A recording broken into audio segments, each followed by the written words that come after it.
गृह कलेश, एक टूटते परिवार की कहानी। गांव के पुराने चौबारे में बसे हुए इस घर में कभी हंसी खुशी का माहौल हुआ करता था, लेकिन अब वहां सिर्फ तकरार, गलतफहमियां और कलेश का साया था। रमेश अपने माता पिता, छोटे भाई विक्रम, पत्नी सीमा और दो छोटे बच्चों के साथ रहता था।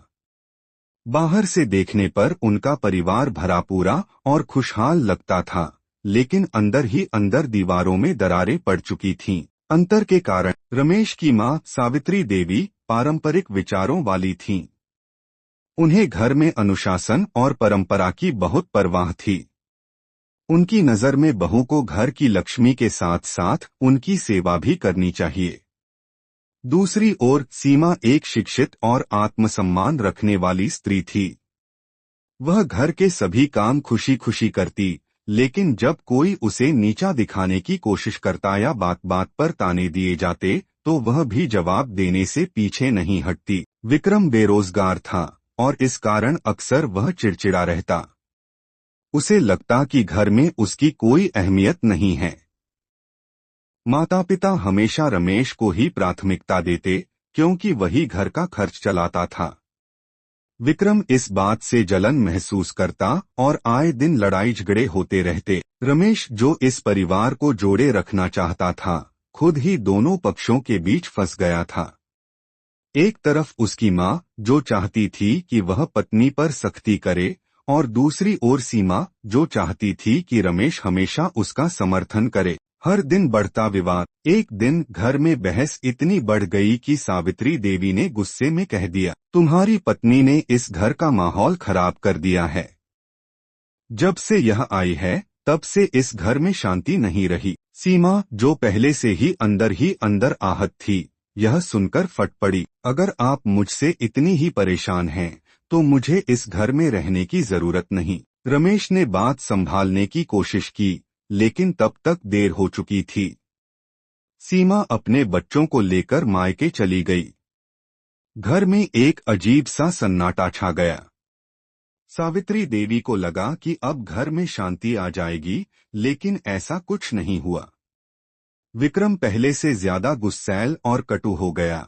रमेश दिन रात चिंता में रहने लगा और पिताजी भी इस पूरे माहौल से दुखी थे। बिखरता परिवार। सीमा के जाने के बाद रमेश दिन ब दिन खोया रहने लगा। घर की हालत और खराब हो गई। खाना बनाने की जिम्मेदारी किसी ने नहीं ली, घर की सफाई भी अनदेखी होने लगी।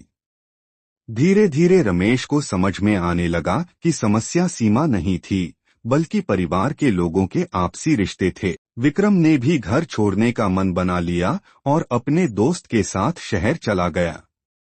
अब घर में बस माँ पिता और रमेश ही बचे थे, लेकिन यहाँ भी कोई शांति नहीं थी।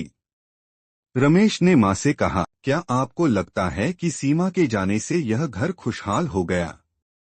नहीं माँ, घर तब टूटता है जब लोग एक दूसरे की भावनाओं को समझना बंद कर देते हैं। सावित्री देवी को भी एहसास हुआ कि शायद उन्होंने भी बहुत कठोरता दिखाई थी। रमेश ने तय किया कि अब वह अपने परिवार को फिर से जोड़ेगा। उसने सबसे पहले सीमा से बात करने की कोशिश की, लेकिन वह अब भी नाराज थी। उसे भरोसा दिलाने में कई दिन लग गए कि इस बार सब कुछ ठीक रहेगा।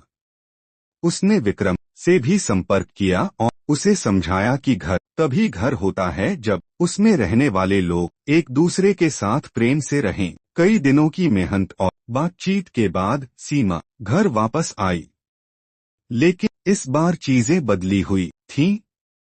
सावित्री देवी ने सीमा से माफी मांगी और कहा, मुझे लगा था कि घर को संभालना सिर्फ मेरी जिम्मेदारी है, लेकिन असल में यह सभी का कर्तव्य होता है। विक्रम को भी नौकरी मिल गई थी और वह घर लौट आया। उसने माँ से कहा, माँ, मैं अब बेरोजगार नहीं हूँ, लेकिन मुझे आपकी जरूरत है। धीरे धीरे परिवार में फिर से प्रेम और सम्मान लौट आया।